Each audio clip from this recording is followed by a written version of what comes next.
Hi everyone. We are now, in the evening of the first day of Davos. Amazing people, change makers, innovators. Now with all you and all people listening to us, I have the pleasure to welcome, someone from United States working, on cancer research and diagnostics. So basically how to make, health better for everyone. So first of all, how does it feel to be in Davos? Cold. I would say warm inside, cold outside. Yes, you agree? Exactly. But wonderful people. We came to this magic mountain every year. This is my 5th year to Okay. come to meet with wonderful people, exchange opinions, also offer our opinion. It's a learning experience, right? So if you share your knowledge, share your opinion, and you also take in other people's advice, therefore you can make the world better. And we do our part, right? We all do our part. So you are in Davos. You mentioned that not only you are an innovator and trying to make the world better, but at the same time you're gonna moderate some panel with like Nobel Prize. So this is about inspiration. So what is the inspiration that drives you in the field to make progress for humanity? My job is to cure cancer. Not that I might be able to, but I'm hoping with help of many people and our strive, our innovative methodology, we will be able to get there sooner than later. And the way to do that is to collaborate, right, with the innovators and others, and also in a very sustainable way. On the 23rd, I'm moderating a panel called Rural Revitalization and Sustainable Development with a Nobel Prize laureate. Now, one of the main points for us is how to reduce the gap of healthcare between rural areas and urban area. For us to be able to develop a technology as well as a service that make such rural revitalization and its development very sustainable through technology, through long-term investment. That's really our goal. So we're tech innovators, right? And specifically in cancer diagnostic.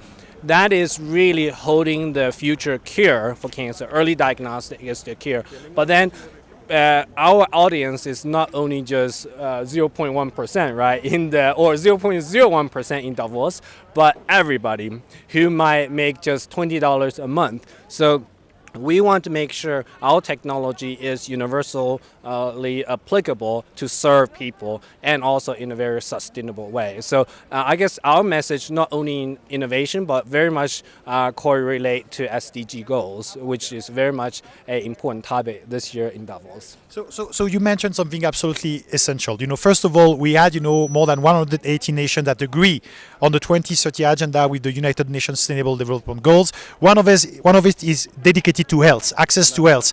So we see in the world that there are some places, some countries where people are suffering, and the research exists, the product exists, the facilities exist, but not channeling to them. So it's about how to democratize, how to make it more accessible. So what's your statement? What's your commitment in your group to make your research and your product at some point to be having them serve, as you say, serve humanity, to cure in advance, in prevention? So what's your vision on that? Well, we do our work from the get-go to make sure it's accessible, it's for the people. A good technology, a world-changing technology, if it's not accessible to the people, to the mass people, to the 6.7 billion people in the world today, it means nothing. Right. So from the get-go, when we design our work, when we design our technology, it's meant for people. That means low cost, mobile, and then deal with some of the most important issues, such as chronic illness, especially in cancer, Parkinson's, and Alzheimer's. So our company, HFK Technology, based in Wilmington, Delaware, what we do is make sure we fulfill those goals. They're as much as our goal is our mission. So if you have a core value of your company and a mission that stay correctly and focus on for the people, for the mass, I think there are more and more people willing to join your team, whether it's investors, supporters, innovators, or researchers, as well as customers who we serve. Right. So that's our goal. from the beginning, we've done this right and stay true to our mission to serve people, to serve mass, not the 0.01% here in Davos, although they certainly give us a lot of pointers to help us get there. Yeah, so this is absolutely essential. The private sector has the means to make a difference, whether by giving back or making it more accessible. So this is about, like a change in the economic model.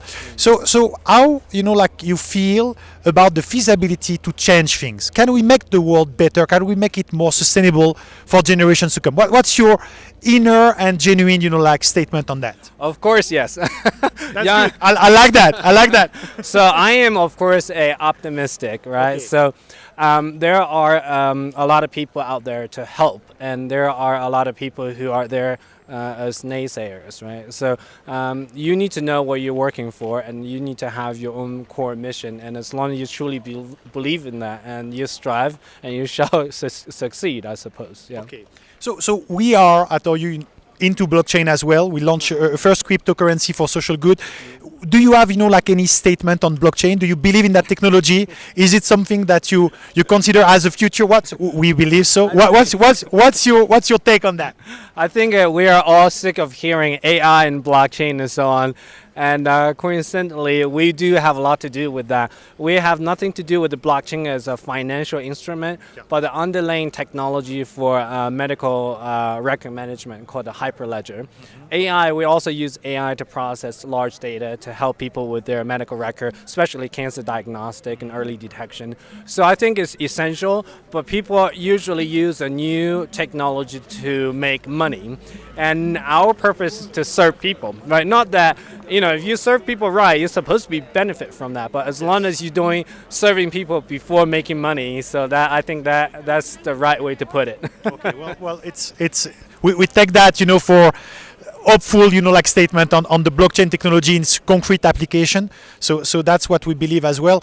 If we had the last word to share with the citizens of the world, of our community that are spreading in more than 180 countries, what will be your inspiring thoughts you could share with citizens of the world? So from my own perspective, I guess the message I want to give to people is we, as researchers or entrepreneurs, we fight for everyone. We don't fight for just myself, just you. We fight for everyone and your families. What is even more optimistic is there are infinitely more people who are smarter, more resourceful or entrepreneurial, as well as hardworking than I am. So that's very optimistic, and there's very much good people out there to make a positive change. And one of the indication is America that, as much as rhetoric you have heard in political arena, America has turned into a country which we on average consume less than the past 20 years, and we innovate more and we focus more on contribution to the society as well as people. So our country, United States, is leader of the world. And then my motherland, which I was born in China, is also very much driven globalization as well as sustainable development, reduction in pollution and so on. So I think two largest countries in the world, my fatherland and my motherland, add together is making a positive and continuous contribution to the world. So the outlook for me is always optimistic, and I hope you all think so too. Well, thank you very much. I think this is a beautiful way to express what Bridge of Hope is about, culture and diversity. Thank you very much for the exchange, and we look forward learning more and seeing great, achievement in your company. Thank you very much. Thank you. Have a good day. Bye-bye.